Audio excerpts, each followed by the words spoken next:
పేరు ఎప్పుడు వినుండపోవచ్చు, ఎప్పుడు వినుండపోవచ్చు. కానీ మీరందరూ కూడా ఆయన చేసిన పని చూశారు. ఏంటి తెలుసా? ఈ ఉండి, భీమవరం, కైగులూరు, ఆకువీడు ఈ ప్రాంతాల్లో ఎక్కడైనా గోడ మీద వాక్యం కనబడితే ఆ వాక్యాన్ని రాసింది ఆయనే. ముంగండ శాంత నాగాయల అంకులు ఆయనకి చర్చ ఉండదు. ఆయన ఒక డొక్కులో సైకిల్ ఒకటి ఉంటుంది అంతే. ఆ సైకిల్ కి ముందు చిన్న బాస్కెట్ ఉంటుంది. ఆ బాస్కెట్ లో కరపత్రాలు ఉంటాయి. వెనకాల ఒక బుట్ట ఉంటది.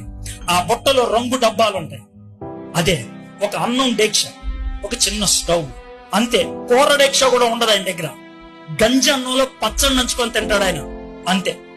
ఆయన ఏదైనా ఊరు వెళ్తే ఆ ఊర్లో ఎవరన్నా అన్న బతిలాడతారు, సార్ మీ ఇంట్లో ఒక 4 రోజులు ఉండొచ్చా అని. ఉత్తిరే కాదు, అద్దిస్తా అని అడుగుతాడు. మా తోడల్లుడి ఇంట్లో ఉండడానికి ఆయన ఇష్టపడ్డాడు. ఒప్పించాను నేను. వాళ్ళు ముందు కొంచెం సంకోచించారు. 2 రోజుల తర్వాత ఆయన్ని ఇష్టపడ్డారు. మా ఇంట్లో ఆయన ఉన్నాడు. ఆయన గంజన్నమే తినేవాడు. ఏ బాబు కూర వండుకోకూడదా అంటే ఆయన అనే మాట చెప్తాను జాబు. కూర వండుకోవడానికి 15 నిమిషాలు పట్టుద్ది. నిమిషానికి 140 మంది చచ్చిపోతున్నారు. 15 నిమిషాల్లో ఎంతమంది చచ్చిపోతారో ఆలోచించండి. ఆ 15 నిమిషాల్లో ఒక చోట నేను వాక్యం రాయగలిగితే, ఆ వాక్యాన్ని కొంతమంది చదవగలిగితే, ఆ చచ్చిపోయే ముందు దేవుణ్ణి తెలుసుకుంటారనే తాపత్రయం ఆయనకే. ఆ తాపత్రయం జీవితంలో ఒకని చెయ్యి చాపి అడుక్కోలేదు. ఆయన కష్టపడి జీవించాడు. ప్రతి శని ఆదివారం ఎక్కడున్నా సరే నాగాలాండ్కి వెళ్ళేవాడు. మందిరాన్ని నడిపించేవాడు. చనిపోవడానికి 6 వారాల ముందు మనకు 2 సంఘాలు.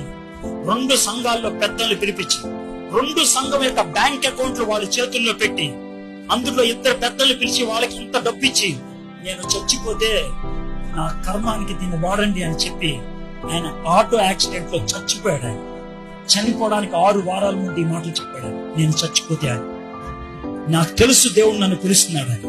చివరికి పెయింట్ వేసి వస్తూ ఆటోలో చచ్చిపోయాడైనా చివరి క్షణం దాకా దేవుని వాక్యాన్ని అందించాలనేటువంటి తాపత్రయంలో ఆయన బతికాడు.